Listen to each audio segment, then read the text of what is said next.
Merci beaucoup. Et bien, voilà, merci de l'invitation. Je suis ravie d'être à Rouen pour pas longtemps, mais je reviendrai. Voilà. Le titre là est un petit peu différent de celui que j'avais donné il y a quelques mois, mais enfin le sujet ça reste le même. En fait, je vais pas vous parler beaucoup de satellites, en fait. Comme vous allez voir, le sujet, ça va être vraiment le niveau de la mer, la hausse du niveau des mers et qu'est-ce qui fait monter le niveau de la mer et le lien avec le changement climatique. Alors pour commencer, je vous montre que la mer monte. Et ce que vous voyez sur cette figure, c'est l'évolution du niveau moyen global, le niveau moyen de la mer, tel qu'il a été mesuré par des instruments qu'on appelle des marégraphes, qui ont été installés dans les ports depuis le 18e siècle, et qui bon, installés essentiellement pour étudier les marées océaniques, mais qui sont extrêmement utiles pour nous parce qu'ils nous fournissent des enregistrements, de longs enregistrements historiques, et à partir desquels on peut en déduire de combien la mer a monté au cours du XXe siècle. En fait, là, comme vous pouvez le voir, la courbe, elle démarre en 1880. Donc cette courbe rouge, ça montre que la mer a monté au cours du XXe siècle. Et la courbe en bleu, on va la regarder tout à l'heure un peu plus en détail, c'est ce qui s'est passé au cours des 20 dernières années, et c'est toujours le niveau de la mer qu'on mesure aujourd'hui depuis l'espace avec les satellites. Alors, on voit d'ores et déjà que ça monte même un peu plus vite depuis 20 ans qu'au cours des décennies précédentes. Alors, tout de suite, je vous dis pourquoi la mer monte, mais on va regarder plus en détail les différentes contributions, les différentes causes. En fait, la mer monte parce qu'elle répond, via ses composantes, au réchauffement climatique actuel d'origine anthropique. Et juste pour vous rappeler, en l'absence de perturbations liées aux activités humaines, la Terre, elle devrait être en équilibre, c'est-à-dire en équilibre énergétique, c'est-à-dire qu'elle doit renvoyer vers l'espace autant d'énergie qu'elle en reçoit du Soleil. Sauf que depuis quelques décennies, ce n'est plus le cas. Et ça, on l'observe de différentes manières. La Terre renvoie moins d'énergie vers l'espace qu'elle n'en reçoit du Soleil. Ça veut dire qu'il y a de la chaleur qui s'accumule dans le système climatique. On estime ce déséquilibre énergétique, on exprime en watts par mètre carré, entre 0,5 et 1. C'est une valeur qui ne vous dira pas grand-chose, mais qui est suffisamment importante pour créer de profondes modifications dans le système climatique. Alors, deux mots sur les causes. Les causes, elles sont bien connues. On sait attribuer cette accumulation d'énergie, de chaleur dans le système climatique aux émissions de gaz à effet de serre. Et juste pour vous montrer ce qui s'est passé là depuis 2 décennies, c'est une courbe qui représente les émissions de gaz à effet de serre, principalement du CO2, du dioxyde de carbone, donc en lien avec les activités humaines. Ce que vous voyez, c'est que ça ne fait qu'augmenter. Cette augmentation, elle est même quasi exponentielle. L'augmentation des émissions, il y a eu une augmentation de 1% au cours de la décennie 90-2000 et de 3% au cours de la décennie 2010-2012. Vous voyez que malgré les crises économiques, eh bien, ces émissions ne font qu'augmenter. Et là, juste pour vous montrer, ici, c'est plus en termes... Ce que j'ai oublié de dire, pardon, excusez-moi, ici, j'ai oublié de parler des unités. C'est en milliards de tonnes de carbone, en équivalent carbone. Et en moyenne, aujourd'hui, les activités humaines émettent à peu près 9 milliards de tonnes de carbone annuellement. Alors là, c'est juste pour vous montrer ce qui se passe, ce qui s'est passé tout à fait récemment. Alors là, c'est plus en termes d'émissions de carbone, mais de concentration en CO2 dans l'atmosphère. Et c'est ce que vous pouvez voir, cette courbe rouge, là, il y a un fort cycle annuel qui est largement lié d'ailleurs à la croissance de la végétation dans l'hémisphère nord. Et si on retire ce cycle annuel, on a la courbe noire et vous voyez que ça continue à augmenter. Alors je ne vais pas m'étendre là-dessus, on a des informations qui montrent que les plus grands émetteurs de carbone aujourd'hui, c'est la Chine et les États-Unis, suivis par l'Inde. Et voilà, donc grand débat aujourd'hui, comme vous le savez.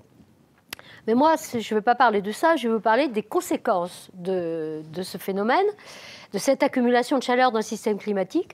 Alors, cette accumulation de chaleur, elle va profondément modifier la réponse du système climatique au forçage. Alors, le forçage, il y a les forçages naturels liés notamment le soleil.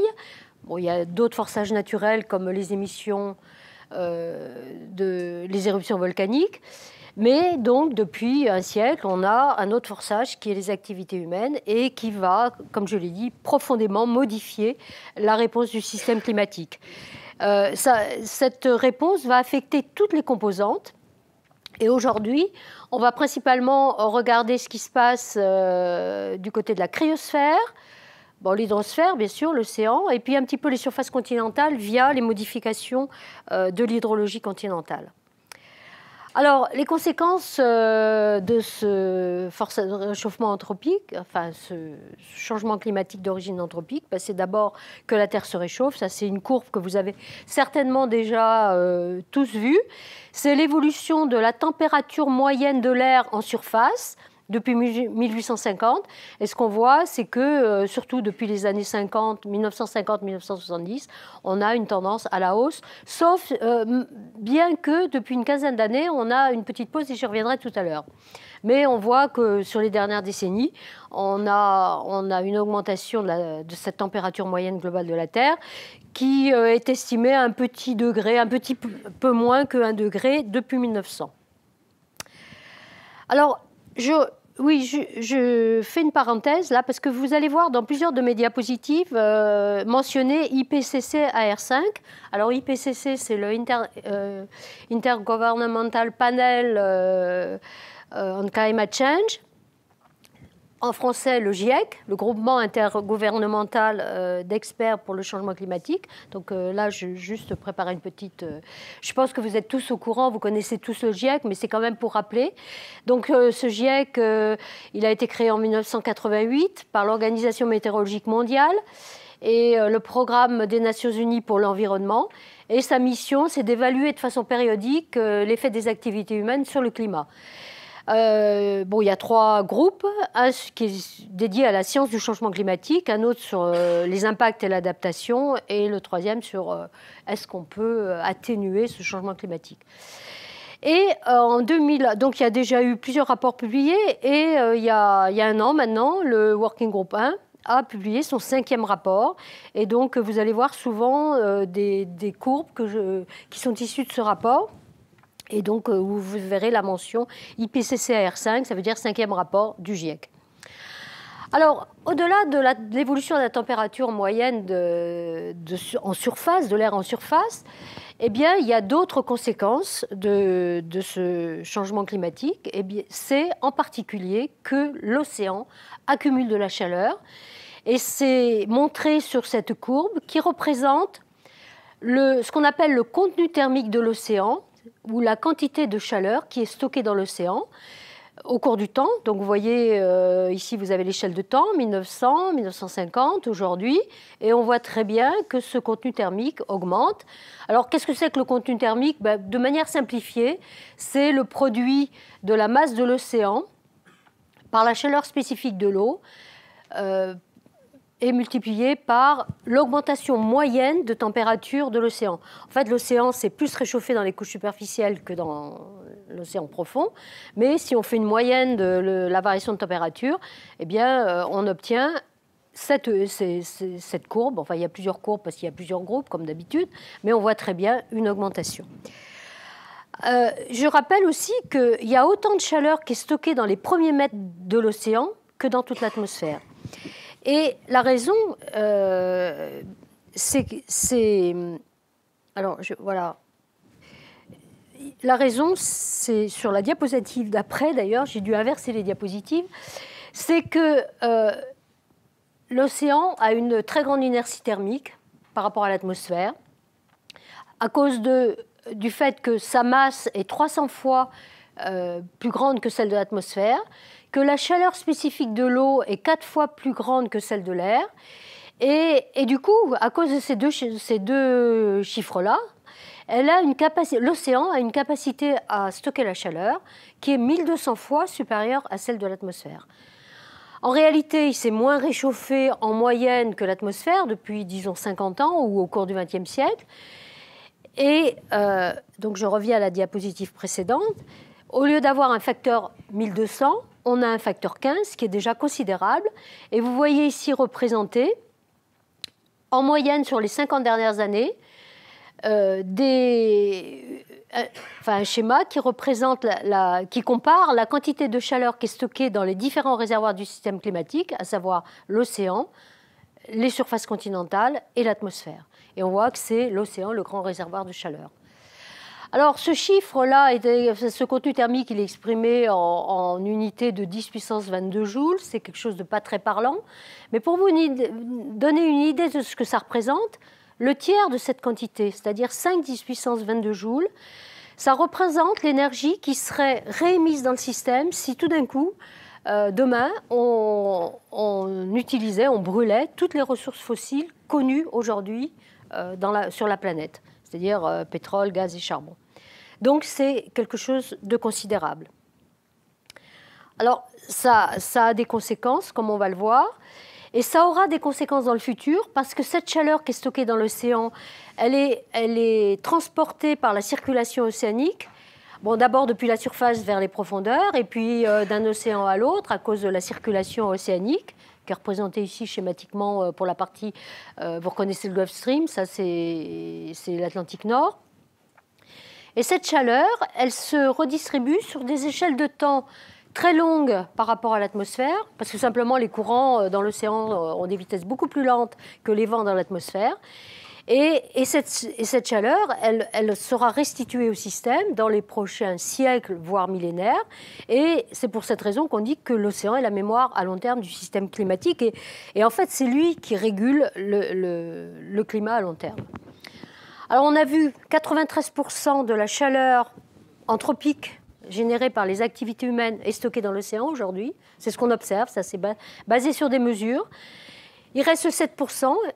Dans ces 7%, il y a une partie qui sert à réchauffer l'atmosphère, justement la courbe que je vous ai montrée de la température de l'air en surface. Et puis il y a une partie qui sert à faire fondre les glaces continentales. Alors je vais y revenir un peu plus en détail. Donc les glaces fondent, les glaciers de montagne, ce qu'on appelle les calottes polaires, le Groenland et l'Antarctique. Et la conséquence de ça, c'est que la mer monte. C'est la courbe que je vous ai montrée au début. La mer monte pour deux raisons majeures. C'est que quand l'océan se réchauffe, eh bien, l'eau se dilate, l'océan se dilate. Et ben, ça crée une hausse du niveau de la mer, de la mer. Et l'autre cause, c'est les glaces continentales qui fondent, elles viennent remplir le réservoir océan. Et donc, c'est les deux causes majeures de hausse du niveau des mers. Alors là, je vous remontre la courbe que je vous ai montrée au début sous forme d'animation. Ici, on a des courbes statiques où on voit qu'en moyenne sur le XXe siècle, eh bien, la mer a monté de, disons, 17 cm.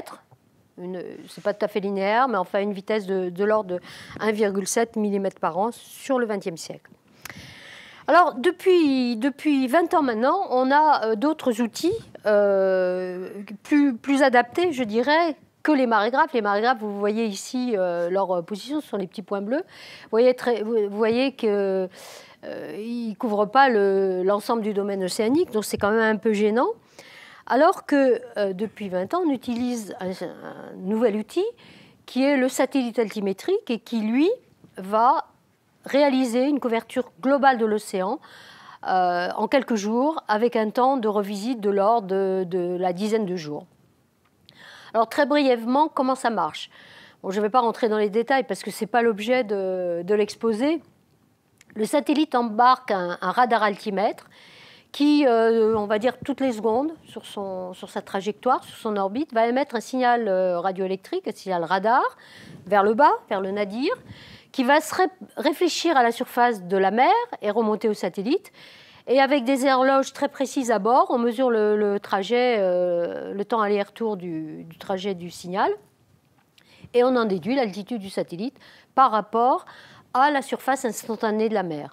Alors ça suffit pas parce que ce qu'on veut connaître, c'est quelle est la hauteur de la mer par rapport à une référence fixe qui peut être soit le centre de masse de la Terre, soit pour des raisons pratiques, on utilise plutôt une surface définie mathématiquement qui est un ellipsoïde qui épouse en moyenne la forme de la Terre.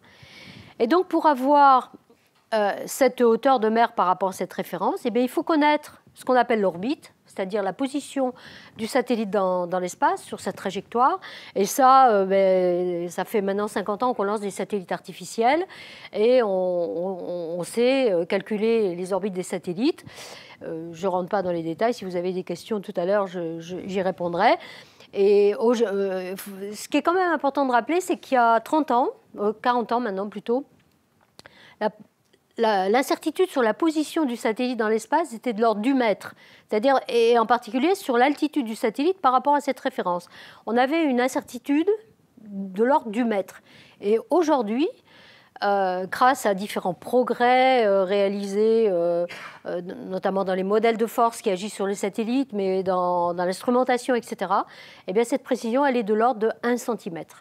Donc, il y a eu un progrès d'un facteur 100 et c'est tout à fait essentiel pour ce dont on parle aujourd'hui, qu'est la mesure du niveau de la mer par cette méthode.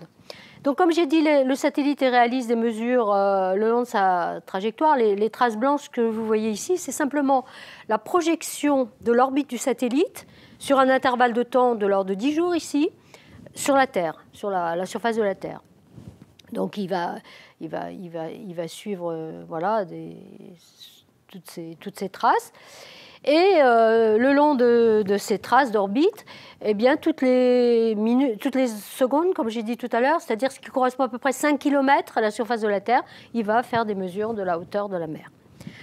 Alors, en moyennant toutes ces mesures sur cet intervalle de temps de 10 jours, et puis les 10 jours suivants, le satellite va recommencer, etc., et on peut construire une courbe de l'évolution du niveau moyen de la mer. Ce sont les petits points verts ici. La courbe rouge, c'est simplement une courbe qui passe au milieu des points, qui est un peu lissée.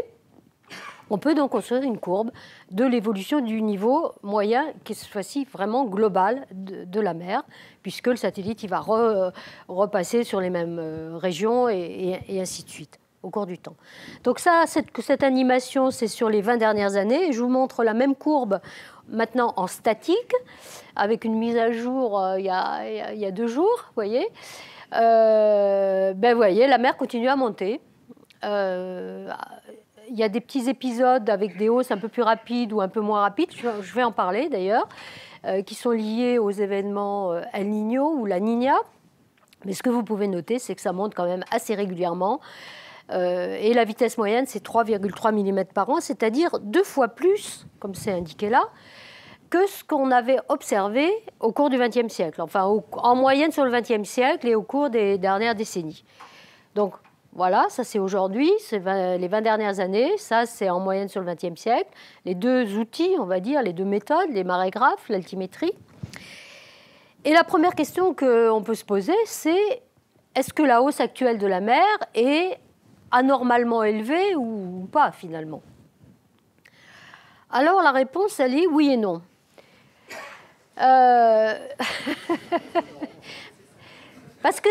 Pourquoi? Parce que ça dépend de l'échelle de temps qu'on regarde. Bon, je pense que dans vos cours, vous avez tous entendu parler des cycles glaciaires interglaciaires au cours du Quaternaire, en particulier les derniers millions d'années.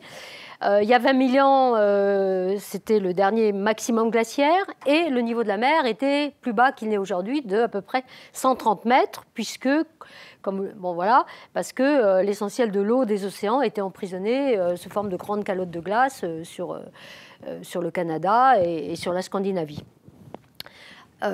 Là, ce n'est pas les humains, bien sûr, qui sont responsables du réchauffement qui a suivi. C'est le forçage naturel, en particulier les variations de l'axe de rotation de la Terre et les variations de l'orbite de la Terre autour du Soleil qui modifient l'ensoleillement reçu par la Terre.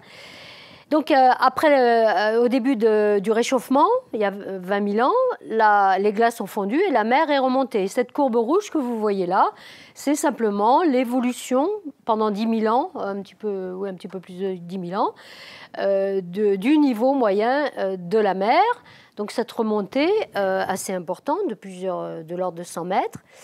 Et puis, la même chose, mais ici, depuis seulement 6 000 ans, moins 6 000 ans ici, le présent ici, vous avez toujours cette courbe rouge qui représente l'évolution du niveau de la mer au cours des derniers 6 000 ans. Alors, ce qu'on voit, c'est que ça continue à monter, puis ça s'est stabilisé il y a 3 000 ans à peu près.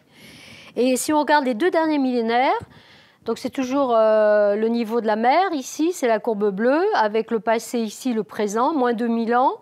Ce qu'on voit, c'est que jusqu'au début de l'ère industrielle, qui se situe ici, eh bien, il y a eu des périodes où la mer a monté un tout petit peu plus vite ou un petit peu moins vite. Ça correspond à l'optimum médiéval, et ici, le petit âge glaciaire.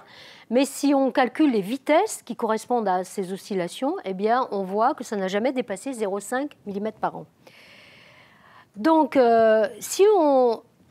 pour répondre, la réponse à ma question, c'est si on regarde la hausse actuelle de la mer, 3,2 mm par an, et qu'on la compare déjà au XXe siècle, on voit que ça monte 2 fois plus vite, et aux 2 derniers millénaires, là, la réponse est oui, cette hausse est peut-être considérée comme anormale.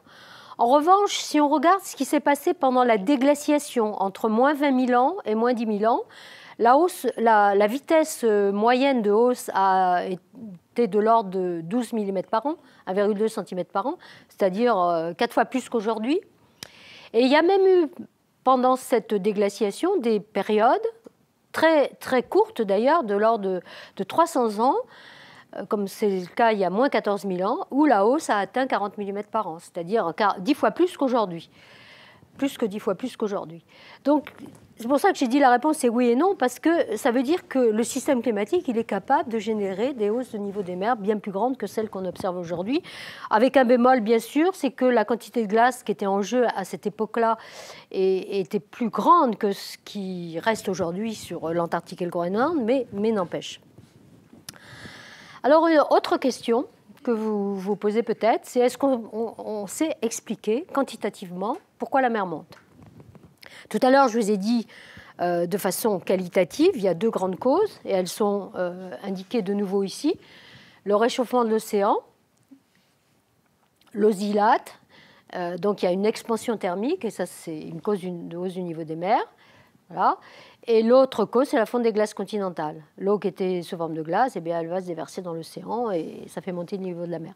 Mais il y a une troisième cause dont je vais parler, surtout que je pense que certains d'entre vous ici suivent des cours d'hydrologie ou sont spécialistes d'hydrologie, donc j'en parlerai parce qu'il y a une autre cause qui n'est pas négligeable, c'est les variations des stocks d'eau sur les continents. Et ça c'est pas complètement négligeable. Alors, on a la chance, depuis 10-20 ans, d'avoir des systèmes d'observation qui nous permettent de quantifier chacune de ces causes, en particulier les 2 premières. Alors, pour le réchauffement de l'océan, eh bien, on dispose de mesures de température de la mer à différents niveaux, depuis la surface jusqu'à aujourd'hui 2000 mètres de profondeur. Alors, au cours des dernières décennies, il y a des mesures de température de la mer qui ont été collectées par des bateaux le long des routes commerciales que vous voyez ici, donc avec une couverture qui n'est pas extraordinaire, mais c'est mieux que rien. Et puis, depuis 2003, il y a un programme international qui s'appelle Argo, qui a été développé, la France participe, bien sûr, pour couvrir l'ensemble du domaine océanique. Alors, Argo, c'est quoi? Ce sont des flotteurs. Tous les petits points noirs que vous voyez ici, c'est la position des flotteurs. Là, ça change tous les jours. Là, c'est à la date du 6 novembre 2014. Alors, vous avez un flotteur qui va descendre pendant une dizaine de jours jusqu'à 2000 mètres de profondeur. Il prend son temps. Et puis, en quelques heures, je ne me rappelle plus, en quelques heures, il va remonter vers la surface. Et à différents niveaux, il va mesurer la température et la salinité de la mer. Puis quand il arrive à la surface, il envoie ses données à un satellite, et puis il recommence. Et ils font tout ça. Alors ça, c'est absolument, ce sont des mesures révolutionnaires, et elles permettent notamment, mais elles ne font pas que ça, mais elles permettent notamment de quantifier la contribution de l'expansion thermique à la hausse du niveau des mers. Donc cette figure représente le niveau de la mer. Observez, là c'est la courbe en orange. Là c'est depuis 1970, donc c'est une combinaison des mesures marégraphiques et des mesures altimétriques. Et en vert, là c'est une estimation de l'expansion thermique grâce à ces mesures, soit par bateau, soit par Argo. Et sur les derniers 20 ans, enfin pas tout à fait 20 ans là, mais enfin depuis 1993, le début de l'altimétrie spatiale, eh bien, on estime que cette contribution, c'est à peu près 30% de la hausse du niveau des mers, 1 mm par an sur les 3. Maintenant, les glaces. Alors, les glaciers de montagne, traditionnellement, on estime le bilan de masse des glaciers de montagne, enfin les glaciologues, je dis on, mais les glaciologues estiment ces bilans de masse par des mesures sur le terrain, que je ne vais pas détailler, mais soit ils comparent ce qui s'est accumulé comme neige en hiver et ce qu'ils font en été, ou bien ils mesurent la variation de longueur, la variation d'épaisseur, etc. Donc, c'est les méthodes traditionnelles, mais je dois dire que depuis quelques années, de plus en plus, on utilise, les chercheurs, en particulier, il y en a dans mon laboratoire, les chercheurs utilisent aussi différents types d'observations spatiales. Alors, pas l'altimétrie, une technique dont je vais vous parler dans un instant, et aussi l'imagerie, qui consiste à comparer des images prises par satellite à des dates différentes. Et de ces images, on peut en déduire une topographie de surface, et en comparant les topographies de surface, bien, on peut en déduire la variation de masse du glacier. Alors, vous savez ça, tous les glaciers sur la planète sont en train de reculer depuis plusieurs décennies. Ils fondent. Et alors là, justement, c'est une illustration de ce qu'on peut faire en utilisant l'imagerie satellite pour mesurer les variations de la masse d'un glacier. Là, c'est un exemple pour un glacier en Alaska, qui s'appelle Columbia. En comparant des images prises en 1980 et en 2007, eh bien, les chercheurs ont constaté que ce glacier, il s'est aminci de 300 mètres et il a reculé de 15 km. Alors ça, c'est un glacier, mais bien sûr, ce qui nous intéresse pour le niveau de la mer, c'est d'avoir, à l'échelle de la planète entière, la contribution des glaciers. Alors là, je vous montre un résultat qui est donc basé sur le 5e rapport du GIEC et qui vous présente alors c'est la variation cumulée de perte de masse en milliards de tonnes de l'ensemble des glaciers du monde. En fait, ce n'est pas exactement l'ensemble des glaciers du monde parce qu'il y a des dizaines de milliers de glaciers et c'est très difficile, c'est même impossible d'aller sur tous les glaciers, mais enfin, un certain nombre de glaciers considérés comme représentatifs. Donc, on voit, donc c'est positif parce que c'est en anglais mass loss, hein, c'est une perte de masse. Et là, c'est en niveau de la mer équivalent. Donc, ça fait monter le niveau de la mer et vous voyez la contribution. Donc, là, on a, pour cette période 93-2010, alors je montrerai souvent cette période parce que c'est celle qui est considérée par le 5e rapport du GIEC au moment où le rapport a été préparé. Il a été décidé d'arrêter toutes les analyses en 2010. Aujourd'hui, bien sûr, il y a des updates, enfin des mises à jour de ça, mais les résultats ne sont pas changés. Hein. Ça reste tout à fait valable. Donc, on a une contribution des glaciers de l'ordre de 1 mm par an, un autre millimètre, et de nouveau 30%. Alors maintenant, la troisième contribution, c'est les calottes polaires, le Groenland et l'Antarctique. Alors, jusqu'au début des années 90, eh bien, en fait, on était incapable de mesurer les variations de masse de glace des calottes polaires. Pour des raisons évidentes, c'est des régions reculées, il faut avoir des mesures partout sur la calotte, et c'est impossible. En revanche, depuis le début des années 90, on a les satellites. Et en fait, on a 3 techniques à notre disposition. On a d'abord l'altimétrie spatiale, ça permet de mesurer la variation de niveau de la mer. Ça permet aussi de mesurer la variation d'altitude d'une calotte. Et donc, c'est un outil, une méthode qui marche relativement bien. Alors, il ne suffit pas d'avoir la variation de l'altitude, il faut aussi faire des hypothèses sur la densité de la calotte. Et c'est compliqué parce qu'en surface, c'est plutôt de la neige. Après, c'est de la glace avec des densités différentes. Mais bon, les glaciologues font des modèles. Et donc, ils estiment la densité moyenne de la calotte. Et avec l'altitude, les variations d'altitude et d'élévation de la calotte, on a la masse. Une autre méthode, c'est ce qu'on appelle l'interférométrie radar. Alors, cette méthode, ce qu'elle fait, c'est qu'elle mesure, je ne rentre pas dans les détails, elle mesure la vitesse d'écoulement des glaciers côtiers, des calottes, alors par exemple ici, là, tout ce que vous voyez, les zones bleues, vers la mer. Alors ça ne suffit pas non plus pour avoir une estimation de la variation de masse. Il faut avoir aussi une estimation de ce qui se passe à la surface de la calotte. Et donc là, il y a des modèles. Et en combinant les deux, on a aussi accès à la variation de la masse de la calotte. Et enfin, la troisième méthode, qui est la plus directe, c'est l'utilisation d'une mission spatiale qui s'appelle GRACE, qui a été lancée en 2002, qui a été développée par les Américains et les Allemands. Alors, GRACE, ça veut dire Gravity Recovery and Climate Experiment. Ce sont 2 satellites qui volent en formation sur la même orbite. Ils sont espacés d'à peu près 250 km. Et donc, ce qu'ils mesurent, ce sont des variations du champ de gravité à la surface de la Terre que, sur les échelles de temps auxquelles on s'intéresse, on va interpréter comme des variations de masse à la surface.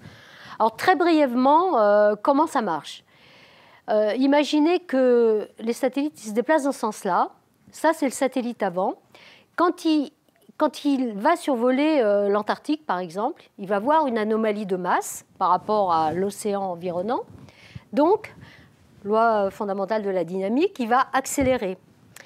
Le deuxième satellite qui est loin derrière, lui, il n'est pas sensible à cette anomalie de masse, donc il continue à voler, entre guillemets, à vitesse constante. Donc, ce qui veut dire que la distance entre les 2 satellites va augmenter.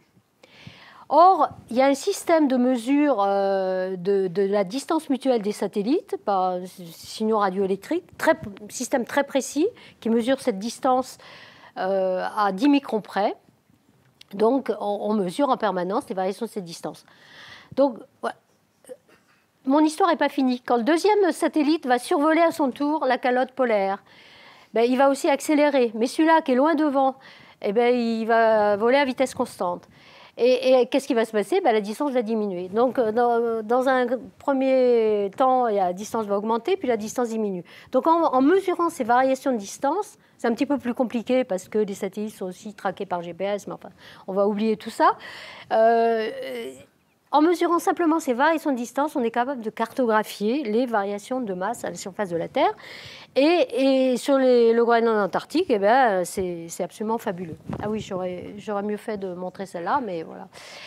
Alors, ces satellites, ils couvrent l'ensemble de la planète en un mois.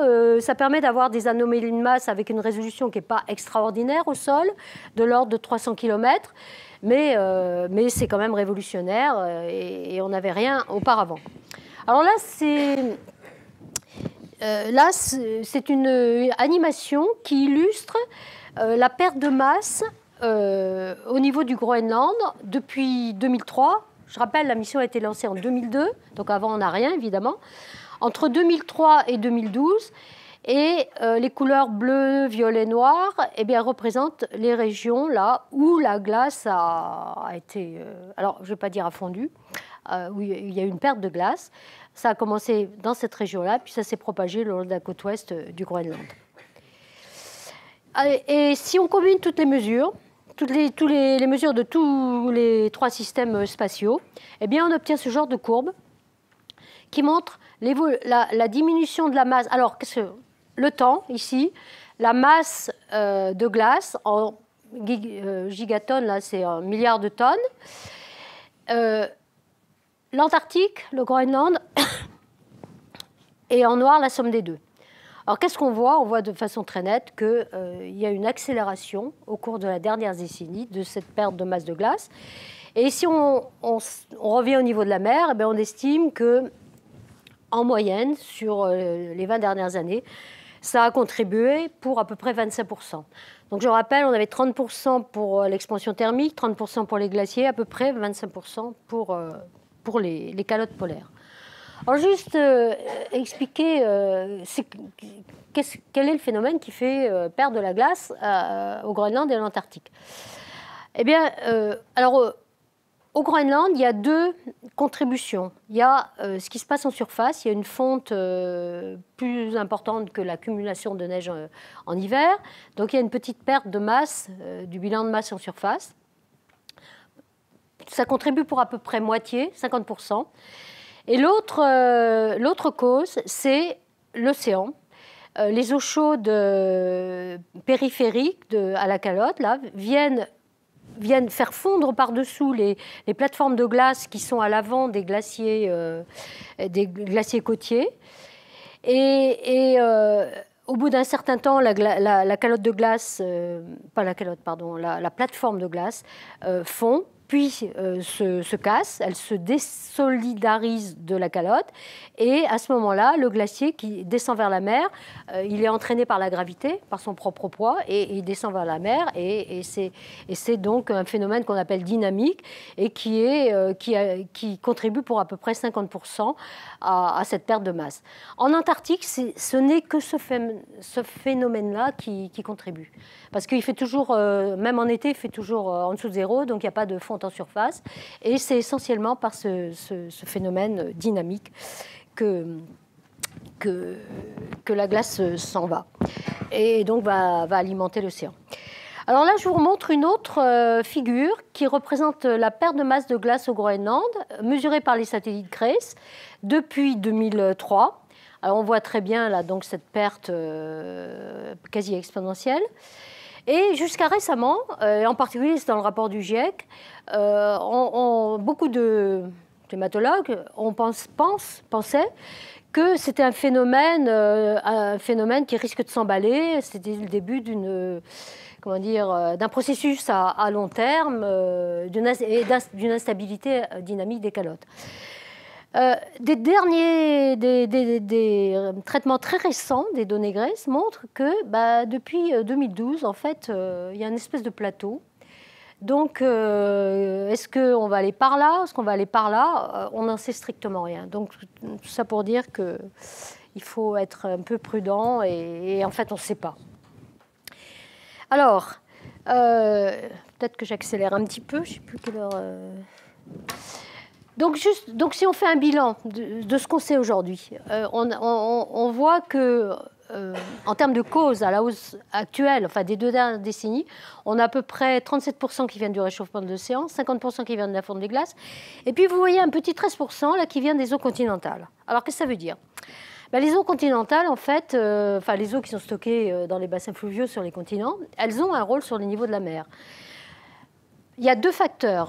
Le premier, c'est la variabilité naturelle du climat qui va modifier l'hydrologie des grands bassins fluviaux. Enfin, vous savez sans doute ça mieux que moi, ici.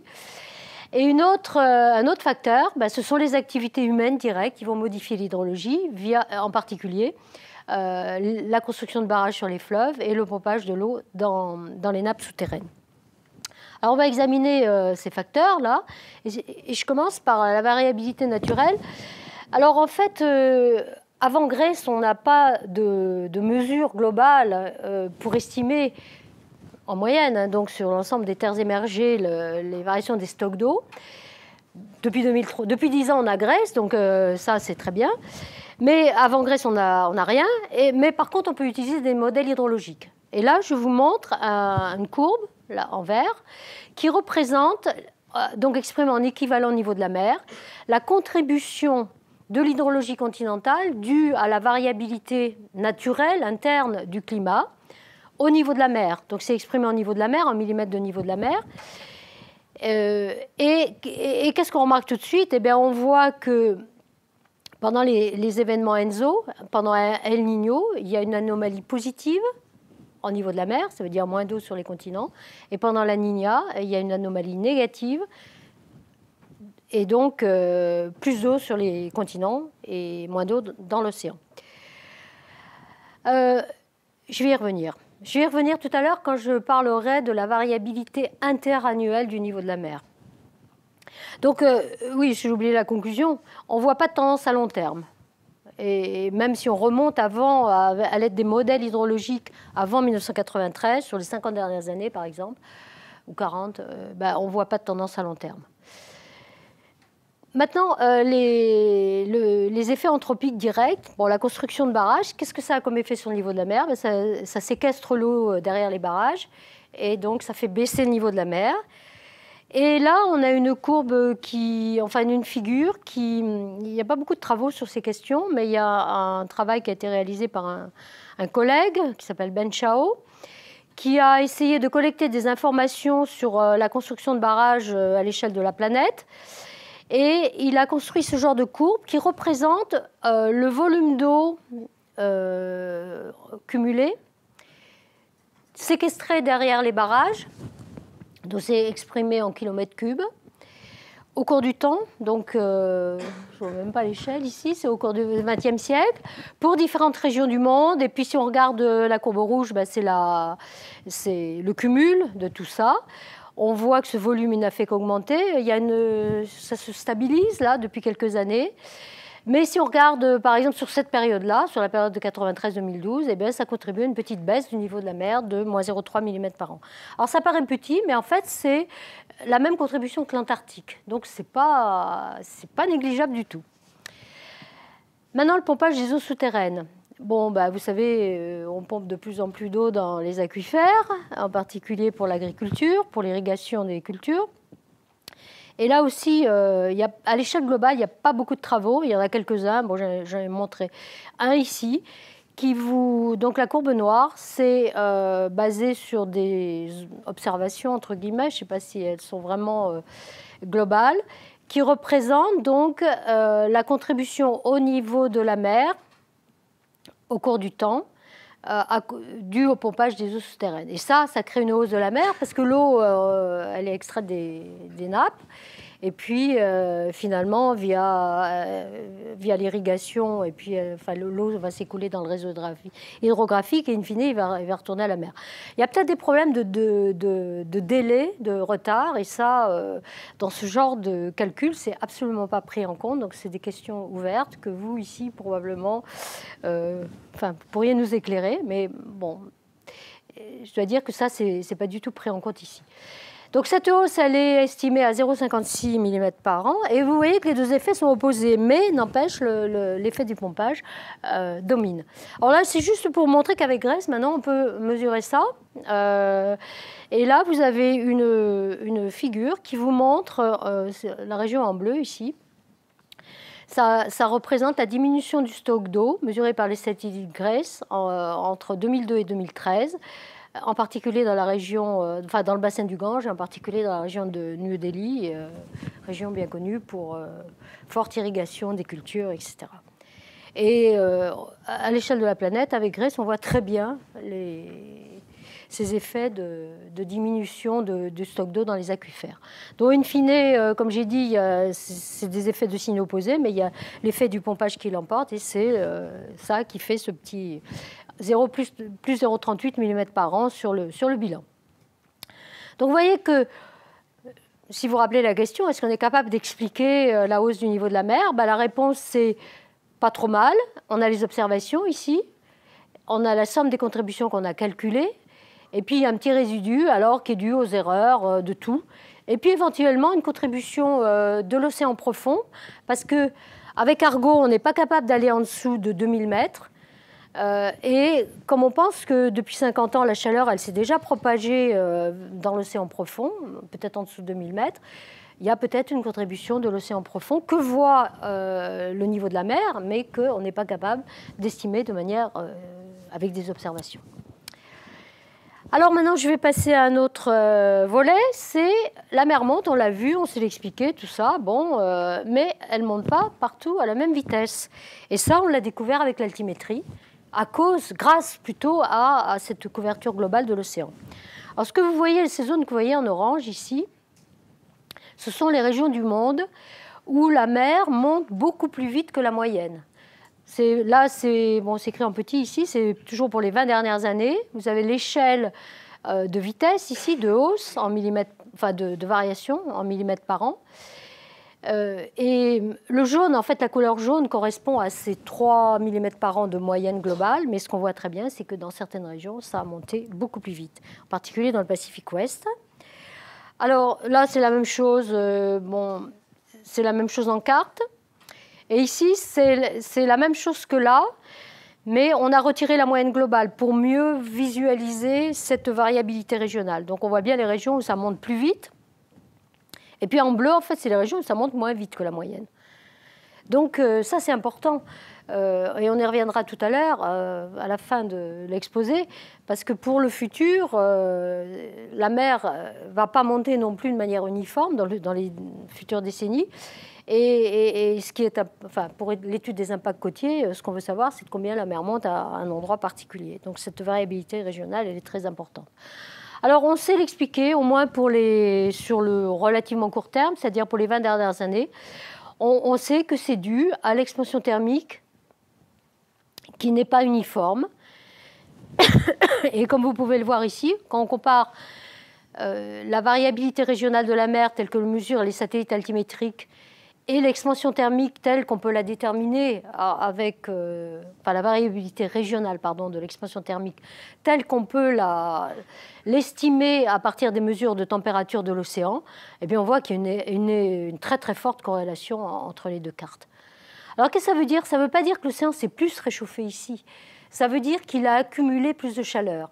Et la raison, on sait aussi l'expliquer, c'est que au cours des 20 dernières années, les alizés, les vents qui soufflent donc d'est en ouest, se sont intensifiés pour une raison qu'on ignore, on ne sait pas pourquoi. Et du coup, ça a poussé les masses d'eau vers l'ouest du bassin. Et ce qu'on appelle la thermocline, je ne sais pas s'il y a des océanographes ici, la thermocline, c'est la couche dans l'océan superficiel qui sépare les eaux chaudes de surface des eaux plus froides, qui est située à peu près quelques centaines de mètres. Et en fait, cette thermocline, à cause de l'intensification des vents alizés, elle s'est approfondie. Donc il y a plus de chaleur, d'eau chaude qui est stockée là, et c'est vraiment la cause de ce qu'on observe. Alors, une autre question. Est-ce que la hausse de la mer et sa variabilité régionale est directement liée au réchauffement anthropique, ou est-ce que la variabilité interne du système climatique aussi joue un rôle?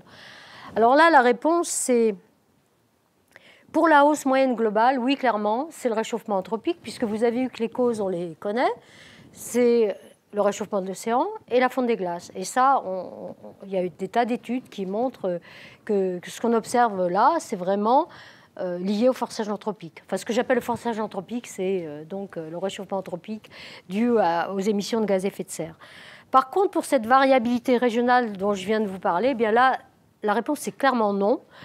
Même s'il y a des publications récentes qui tentent à dire le contraire, ce qu'on observe, c'est vraiment lié à la variabilité interne du système climatique, la variabilité naturelle. Bon, je n'ai pas le temps de vous expliquer pourquoi, parce que j'ai encore beaucoup de choses à vous montrer, mais s'il y en a qui sont intéressés, on pourra en reparler. Alors, je ne sais pas, j'ai encore une vingtaine de minutes. Ah, c'est eux qui vont fatiguer. Bon, j'ai encore deux volets à vous présenter.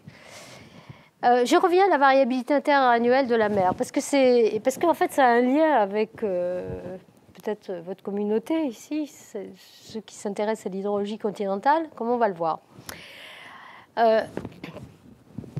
Si on retire à la courbe que je vous ai montrée tout à l'heure, la courbe de hausse du niveau des mers des 20 dernières années, telle qu'on mesure par altimétrie, si on retire une droite tout simplement, la tendance, la hausse donc de 3 mm par an, eh bien, on obtient la courbe rouge que vous voyez ici. Donc c'est le niveau moyen global de la mer sans la tendance sur les 20 dernières années. Et superposer la courbe en vert ici, c'est un indice qui traduit l'occurrence des événements ENSO. Je pense que vous savez tous ce que c'est. Donc soit El Niño, les événements chauds, soit la Niña, les phases froides. Et on voit qu'il y a quand même une assez belle corrélation entre l'indice El Niño là, et la courbe du niveau moyen global de la mer. En particulier là, lors du grand El Niño de 1997, voilà, 1998, et même là, durant la dernière La Niña en 2011. Alors en fait, on sait expliquer maintenant ce qui se passe. Pourquoi on a soit une anomalie temporaire positive du niveau moyen global de la mer, soit une anomalie négative. En fait, ça n'a rien à voir avec l'expansion thermique. La chaleur de l'océan joue très peu pour expliquer ces anomalies. En revanche, les transferts d'eau entre les continents et les océans, c'est ça la contribution majeure. Alors en fait, pendant un El Niño, il y a plus, enfin ça a été observé, il pleut plus sur le Pacifique tropical et il y a moins de pluie dans les bassins fluviaux, en particulier des tropiques, l'Amazone, le Congo, etc. Donc plus de pluie sur le Pacifique tropical, augmentation de la masse de l'océan, augmentation du niveau de la mer. Et pendant la Niña, on a une situation opposée. On observe qu'il y a moins de pluie sur le Pacifique tropical et plus de pluie sur les bassins fluviaux. Et juste pour l'illustrer, vous voyez, ici, vous avez une carte qui vous montre en moyenne sur les terres émergées le stock d'eau ici pendant le grand El Niño de 97-98. Donc c'est une moyenne entre juillet 97 et juillet 98. Donc là, c'est basé sur le modèle hydrologique de Météo France, puisque, je vous rappelle, il n'y avait pas la mission GRACE qui permet de mesurer directement les stocks d'eau sur les continents. Et la couleur bleue, ça veut dire qu'il y a un déficit en eau. On voit bien que dans les tropiques, en particulier dans l'Amazone, il y a un déficit d'eau. Et là, je vous montre ce qui s'est passé durant la Niña, la dernière La Niña, là, entre juin 2010 et février 2011. En rouge, ça veut dire excès d'eau. Alors là, c'est pas basé sur GRACE, c'est toujours basé sur le modèle de Météo France. Mais si on prend les données GRACE, on a exactement la même carte. Et il y a eu des publications, par des collègues, en particulier par des collègues américains, là, qui ont montré que cet excès d'eau sur l'Australie est capable d'expliquer complètement la baisse temporaire du niveau de la mer qu'on observe en 2011. Voilà. Alors, bon, je vais passer ça parce que je suis un peu en retard. Et maintenant, j'arrive à la dernière partie. Qu'est-ce qui va se passer dans le futur? Alors, le futur, il est simulé par des modèles de climat, comme vous le savez, sur la base d'un certain nombre d'hypothèses, en particulier des scénarios de réchauffement climatique pour les prochaines décennies, voire les prochains siècles. Et dans le dernier rapport du GIEC, 4 scénarios ont été considérés. Ils sont exprimés, contrairement au rapport du GIEC précédent, ils sont exprimés en termes de forçage radiatif qui s'applique sur le système climatique. Si vous vous rappelez une des toutes premières diapos que je vous ai montrées, je vous ai dit qu'aujourd'hui, la Terre est en déséquilibre énergétique et que ce déséquilibre énergétique, il est compris entre 0,5 watts par mètre carré et 1 watt par mètre carré. Donc c'est le genre de quantité que les climatologues considèrent pour réaliser ces scénarios du futur. Donc ils ont considéré 4 scénarios de forçage radiatif en 2100. Une hypothèse basse, il s'appelle des noms barbares, RCP 2.6, et puis ça va jusqu'à RCP 8.5. Et on voit qu'à chaque fois, le forçage radiatif qui s'applique sur le système climatique augmente.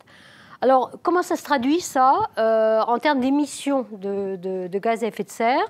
C'est quand même intéressant de le rappeler. Tout ça, c'est dans le rapport du GIEC. Ceux qui l'ont lu doivent être familiers avec ça. Ici, on a le temps. Ça, c'est le passé récent, hein, 1850. Aujourd'hui, on est là. Ça, c'est le 21e siècle.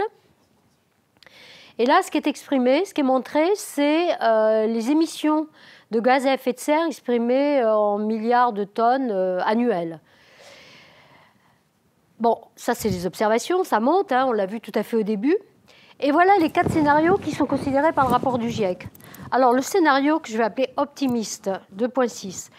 Optimiste, mais pas réaliste. Ce n'est pas du tout la même chose. Il suppose que vers 2020, on atteint un pic d'émissions, et puis que les émissions vont diminuer jusqu'à atteindre 0 en 2070, et qu'après 2070, par de la géo-ingénierie, on va capturer le carbone qui est dans l'atmosphère. Je ne sais pas si vous y croyez, moi, mais personnellement, je n'y crois pas du tout. Oui, mais... Et puis je ne vais pas commenter les deux intermédiaires. Et puis, alors, le pessimiste, mais qui n'est rien d'autre que le prolongement, au moins pour les prochaines années, de ce qu'on fait aujourd'hui. Donc voilà à quoi il ressemble. Alors, avec les modèles de climat, il y a une vingtaine de groupes dans le monde qui développent des modèles de système Terre, comme on dit maintenant, qui prennent en compte toutes les composantes du système climatique, les rétroactions, etc., et les forçages extérieurs, donc ceux dont je viens de parler, et qui font donc des simulations de l'évolution des différents paramètres climatiques, la température moyenne de la Terre, les précipitations, etc., etc., et le niveau de la mer. Et moi, bien sûr, je vais vous parler que du niveau de la mer. Donc voilà pour les deux scénarios, là, l'optimiste et le pessimiste, l'évolution du niveau moyen global de la mer au cours des prochaines décennies, tel que donc ça apparaît dans le rapport du GIEC. Bon, vous voyez que même pour le scénario RCP 2.6, eh bien, le niveau de la mer actuel est ici. On voit que la mer va continuer à monter jusqu'à 40 cm au-dessus du niveau actuel, dans ce cas de scénario optimiste. Et ça, c'est à cause de la chaleur qui est déjà stockée dans l'océan. Ce que les anglo-saxons appellent le committed warming, ce qui est déjà dans l'océan. Voilà, à cause de la circulation, il y a une partie de la chaleur de l'océan qui est restituée à l'atmosphère et qui réchauffe la planète, mais qui contribue à faire monter le niveau de la mer. Et puis l'autre, en moyenne, donc, ce que les modèles calculent, c'est que le niveau de la mer devrait être plus haut qu'aujourd'hui de 75 cm, avec une fourchette d'incertitude qui va de 50 cm à 1 mètre. Et cette fourchette d'incertitude, c'est l'imperfection des modèles. Si on compare les modèles entre eux, c'est tellement compliqué, la prise en compte des rétroactions, en particulier celle des nuages, des aérosols, la manière de modéliser aussi les paramètres, etc., font qu'il y a une incertitude. Et voilà cette fourchette d'incertitude. Alors, ce qui est très important pour les gens qui veulent s'intéresser ou qui étudient les impacts, c'est de savoir de combien la mer va monter, non pas en moyenne globale, mais régionalement. C'est-à-dire quelle est la variabilité régionale qui va se superposer à cette moyenne globale. Alors voilà une carte qui... Alors là, je vais monter uniquement pour le scénario pessimiste, RCP 8.5. La variabilité régionale en 2100. Donc la hausse de la mer avec sa variabilité régionale en 2100, donc au-dessus du niveau actuel. Hein. Donc en moyenne globale, c'est 75 cm, mais vous voyez que ça peut aller jusqu'à 90 cm à mètre, avec des régions plus concernées. Là, on voit les tropiques en général, la côte est des États-Unis, etc. Puis il y a des régions où, par exemple, autour du Groenland, ça baisse. Alors je vais vous expliquer pourquoi. En fait, il y a deux grands types de contributions à cette variabilité régionale. Aujourd'hui, tout à l'heure, quand j'ai parlé de la variabilité régionale observée, je vous ai dit c'est c'est essentiellement la variabilité interne du système climatique qui explique les cartes que je vous ai montrées.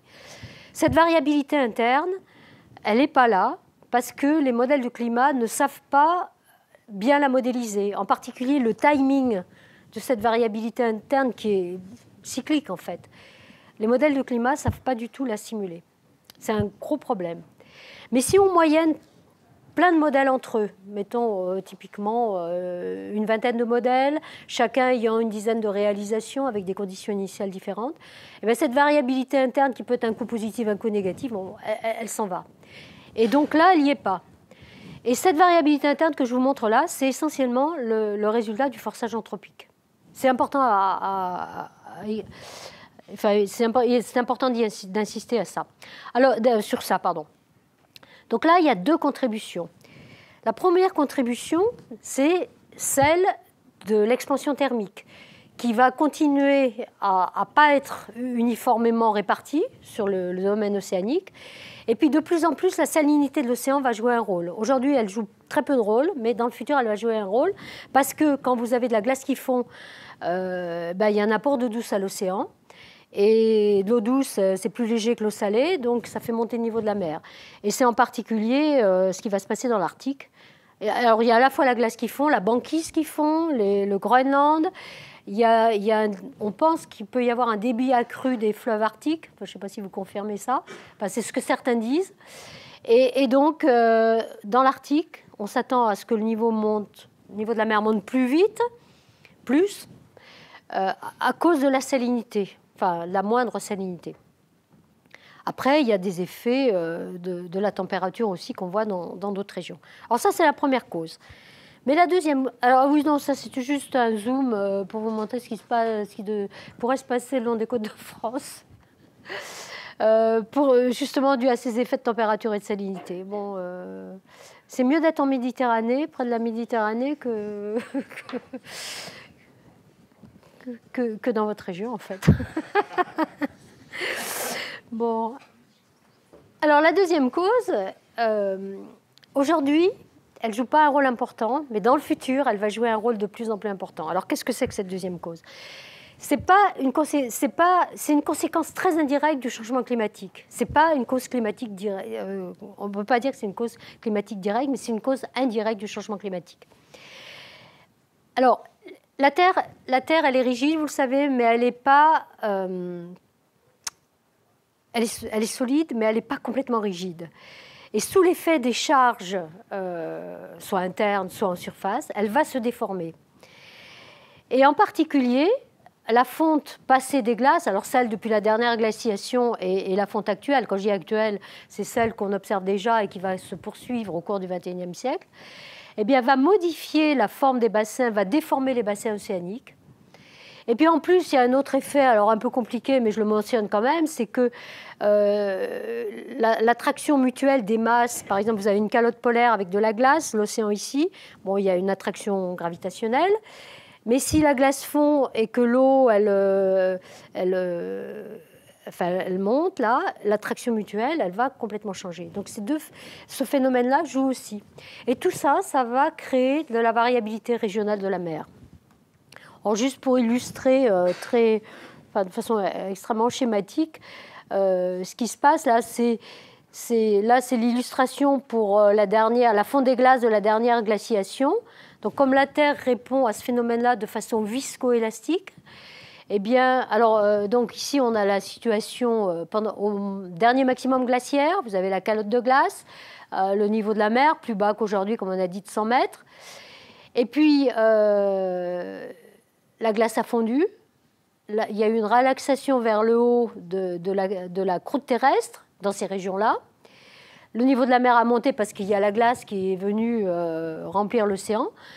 Mais en plus, justement, cette masse accrue d'eau va déformer le fond de l'océan. Et là, c'est très simplifié parce qu'en fait, si je vous montrais une figure issue de modélisation de cette déformation, elle est extrêmement compliquée. Elle va dépendre elle va être à peu près comme ça, près de l'ancienne calotte, mais ce qu'on appelle le far field, c'est-à-dire à plusieurs milliers de kilomètres, il y aura aussi une déformation, mais qui peut être en sens inverse. Bon, c'est très compliqué, mais bon, voilà. Mais c'est modélisé et c'est pris en compte dans les projections de la variabilité régionale future. Alors là, je vous ai illustré le phénomène de rebond post-glaciaire. Ça s'est passé il y a 20 000 ans, mais c'est un phénomène à très longue durée de vie, plusieurs dizaines de milliers d'années, donc il est toujours actif aujourd'hui.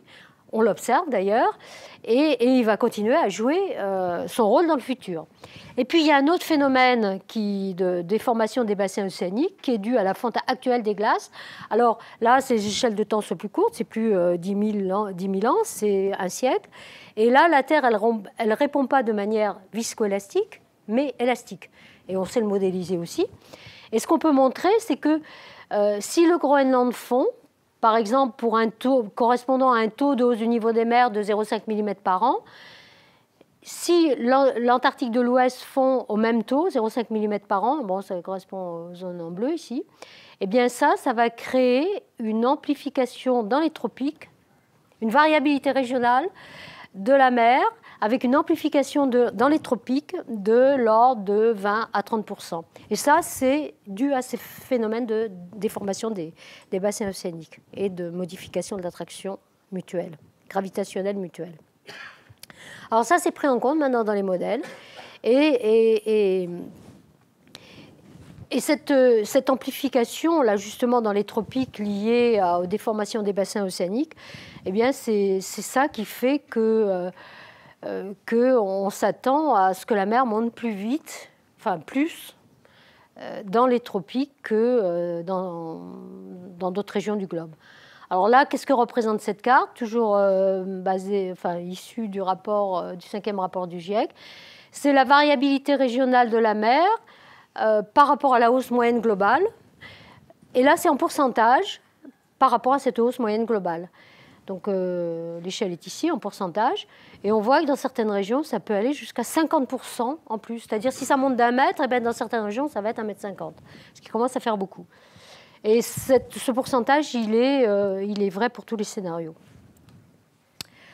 Voilà, mais je vais bientôt terminer en disant que ce qui compte, le niveau de la mer, pourquoi c'est un sujet assez médiatisé?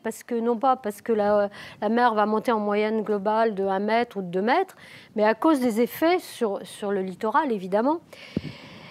Et donc, ce qu'on veut savoir, ce qui compte, comme je l'ai écrit là, ce qui compte localement, c'est la variation totale, c'est-à-dire la somme de la hausse moyenne globale, bien sûr, de cette variabilité régionale dont je vous ai parlé, et puis à la côte, il peut y avoir aussi des mouvements verticaux.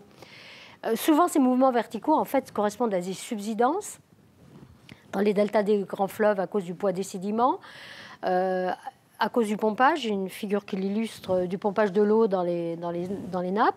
J'ai une figure qui l'illustre tout à l'heure. Donc, ce n'est pas seulement la hausse de la mer qui compte, mais c'est la variation de la mer, du niveau de la mer, par rapport, variation relative donc, par rapport à la croûte terrestre. Et donc, s'il y a une subsidence du sol, et c'est le cas dans plein de régions côtières du monde, eh bien, ça va amplifier la hausse de la mer d'origine climatique, puisque finalement, si le sol s'enfonce, les habitants de ces régions-là, ils vont voir la mer monter, hein. Et là, juste pour illustrer les effets de la subsidence due au pompage de l'eau dans les nappes, là, c'est une carte qui vient d'une publication de Robert Nichols, l'anglais Robert Nichols, qui montre que les grandes mégapoles là, dans le monde ont subsidé de plusieurs mètres au cours des dernières décennies à cause du pompage de l'eau dans les nappes. Hein. Bangkok, c'est 2 mètres, Shanghai, 3 mètres, voilà. Tokyo, 5 mètres, etc. Jakarta, 4 mètres. Et c'est beaucoup. Voilà. Bon, je m'arrête là. Parce que... Ah non, pardon. C'est la dernière. Voilà. Alors là, en fait, vous allez dire pourquoi on parle toujours de 2100. 2100, c'est pas la fin du monde.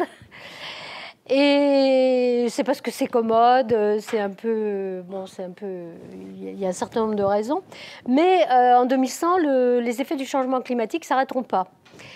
On peut montrer, et ça a été fait dans un certain nombre d'études, que si on arrêtait demain, aujourd'hui si vous voulez, ou demain matin, les émissions de gaz à effet de serre, eh bien, il y aurait des conséquences pendant plusieurs siècles.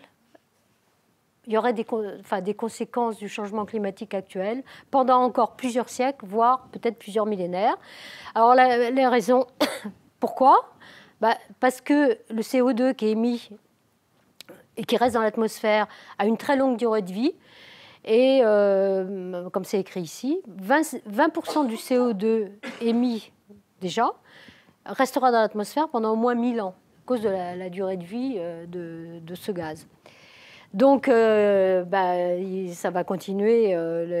L'effet de serre dû à ces gaz à effet de serre, enfin au CO2 d'origine anthropique, va continuer tant qu'il y aura du CO2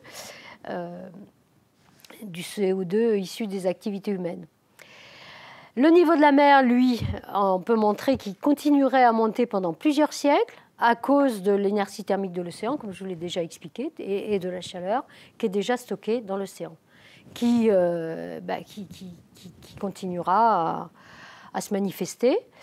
Et puis, il y a des études très récentes qui ont montré qu'il y avait peut-être aussi du souci à se faire du côté des glaces, parce que, alors on ne sait pas ce que ça vaut, peut-être ça sera contredit par de nouvelles études, mais il y a plusieurs études qui ont montré qu'au-delà d'un certain seuil de réchauffement, alors entre 1 degré et 4 degrés, et là il s'agit du réchauffement de la température de l'air en surface. Je vous rappelle qu'on a augmenté d'1 degré au cours du XXe siècle déjà, et que, ça je ne l'ai pas montré, mais que dans les différents scénarios, le scénario 8.5, c'est plus 4 degrés par rapport à aujourd'hui. Le scénario 2.6, c'est à peu près plus d'1 degré par rapport à aujourd'hui. Donc, ce qu'on a modélisé, c'est dans cette fourchette-là. Hein. Eh bien, ces études ont montré que la calotte groenlandaise pourrait totalement disparaître en quelques siècles, avec un phénomène d'emballement. Mais en fait, on ne sait pas. Puisque tout à l'heure, si vous vous souvenez, je vous ai montré ce qu'on a observé comme perte de masse de glace au Groenland. Là, on a vu que ça s'accélérait au cours des derniers 10 ans. Et puis, depuis 2 ans, il y a un plateau. Mais ces études-là... alors, ce plateau, il est peut-être tout à fait temporaire. Hein, peut-être que dans 1 an, ça va repartir. Vraiment, on ne sait pas. Mais ces études, elles valent ce qu'elles valent, mais elles sont quand même inquiétantes parce que le Groenland, c'est 7 mètres de niveau de la mer. Voilà, j'ai fini. Là, c'est vraiment ma dernière diapositive. Donc, il y a des grands défis qui s'ouvrent à nous. Alors là, c'est des défis vus de ma communauté, mais enfin, c'est important de les mentionner. Et c'est d'abord assurer la continuité des observations, parce que c'est les observations, on ne peut rien faire. Les observations, c'est elles qui ont permis de faire toutes ces découvertes, l'accélération des glaces, etc. Et puis, on a besoin d'observations pour valider les modèles. Donc, mais ça ne dépend pas que de nous, ça dépend de la bonne volonté des agences spatiales pour lancer des nouvelles missions, etc. Ça coûte cher, enfin bon, c'est très compliqué, mais c'est fondamental. Les modélisateurs du climat, il faut qu'ils fassent un petit peu des progrès dans le modèle. Vous vous rappelez, l'incertitude est encore trop grande. Et puis le grand enjeu, là maintenant, c'est d'étudier les impacts côtiers de la hausse du niveau des mers et analyser comment s'y adapter. Parce qu'au niveau... Bon, j'ai pas eu le temps d'aborder cette question parce que déjà, je pense que je suis un peu longue. Au niveau côtier, il y a plein de processus qui se passent. J'avais une diapositive là, peut-être je peux la montrer. La hausse de la mer, ce n'est qu'un paramètre.